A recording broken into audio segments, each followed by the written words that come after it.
It's watching everyone on this subreddit. This is the price we pay for tempting fate. We should never have posted our experiences. Some stories should be left alone. We could have simply been glad to have survived these terrible things, rather than flocking to nosleep in an eager rush to gloat of our triumphs. We toyed with the forces beyond our understanding. Think about it. Think about what we've done. We've posted about ghostly ghouls and abominable apparitions. We've bragged of our narrow victories against unfathomably powerful forces. We've even, on occasion, made jokes in the comments section. I'm not judging you. I'm the same. Comedy is a soothing bandage for the chasms of horror that traumatic events can open in our souls. Still, evil doesn't care about that. Don't fool yourself into thinking that readers might avoid this reckoning. Even the lurkers and the non-voters have contributed to the thriving nature of this dark and twisted place. You've caught the eye of something truly insidious. It was only a matter of time until a very bad thing would find nosleep and turn it into a computerized haunted house. Perhaps I should explain what I've discovered. And I've read the experiences of so many people on this subreddit, and I've gleefully soaked up their tales of true horror, and it's become a slight addiction. In fact, I think I first noticed something unsettling because I obsessively pore over the finer details of everything I experience on nosleep. I've seen things that have been there 1 second and disappeared the next. The early events were things that seemed like glitches with Reddit. The name of nosleep changed to r/sleep, but clicking on that link didn't take me to an entirely separate subreddit. It took me to a solitary Google image of stick figures sleeping on a mattress. And I messaged countless people and searched Google and even submitted a report of what I'd experienced. Nobody else had seen the name of the subreddit or found the picture of the sleeping stickmen. Nobody had hacked the nosleep subreddit. There had been no glitch for anyone else.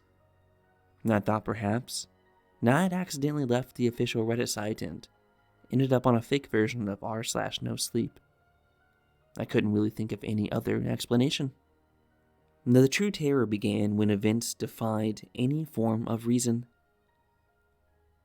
I was reading one of my many nosleep posts on rules for dealing with a certain unnatural being when I looked into the comments section. I saw something that unnerved me.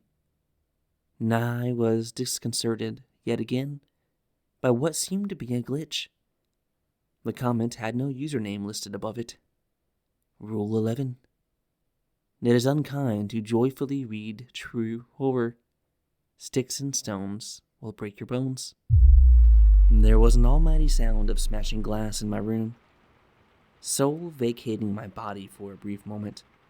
I twisted my desk chair around to face numerous shards that were shattered across my carpet. In the center of the wreckage was a small stone that had seemingly been hurled at my window, breaking it.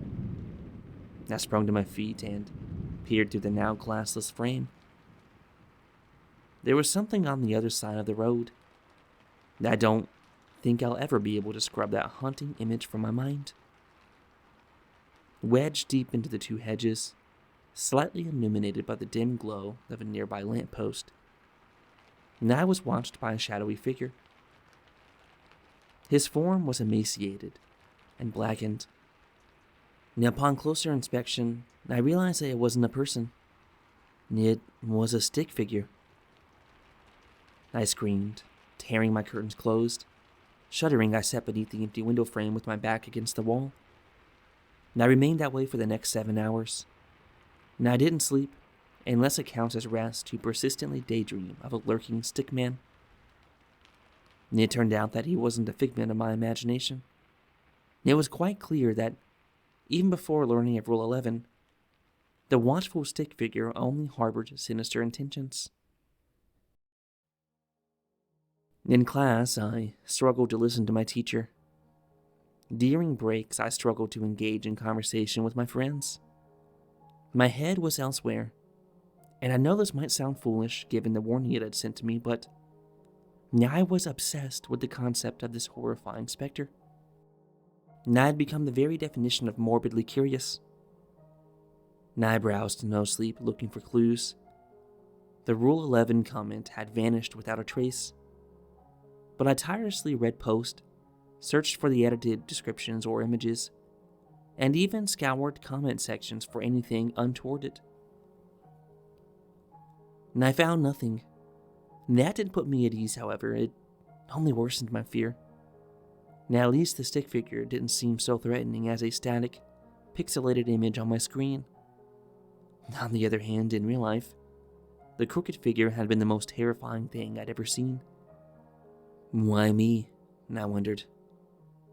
I sent out requests for help from people who had endured unexplainable supernatural experiences. Someone by the name of Archie Bolton replied, "This has the hallmarks of a gray code, a programming language that connects occult things to the digital world.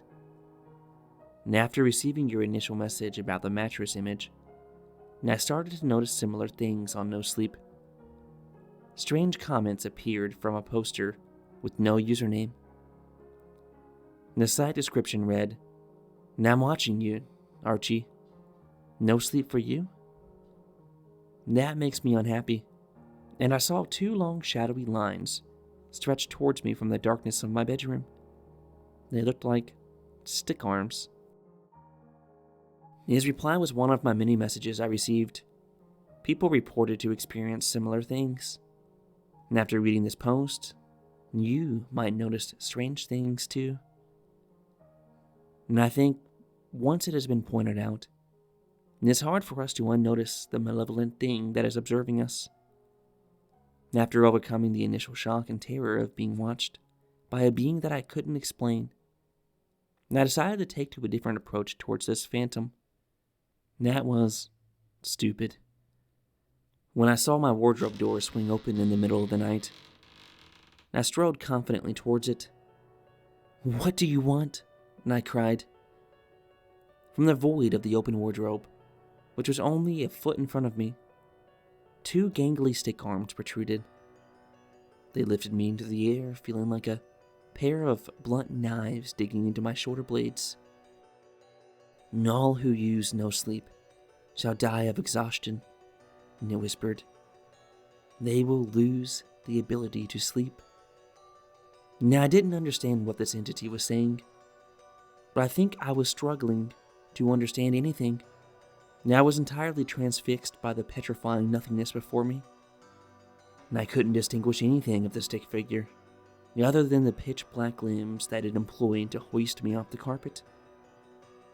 "None of you should be on No Sleep," it snarled icily. "It's my home now." And I howled in agony at a searing pain that suddenly emanated from the stick arm which were digging into my shoulders. I looked down at my body, which was barely visible in the streetlight pouring through my still broken bedroom window. And the flesh on my arms was changing.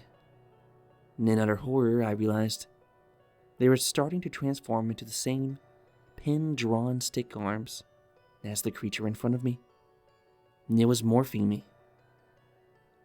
And as I screeched in fear, the stick figure dropped me to the ground with an almighty thud. "And everyone has a choice," it hissed. "Leave No Sleep, nor join my realm." The wardrobe door creaked shut, and I lay on the carpet considering my options. Initially, I was too frightened to return to this subreddit, in all honesty, but I felt like I owed it to you. My arms have mostly returned to normal, but they won't fully heal.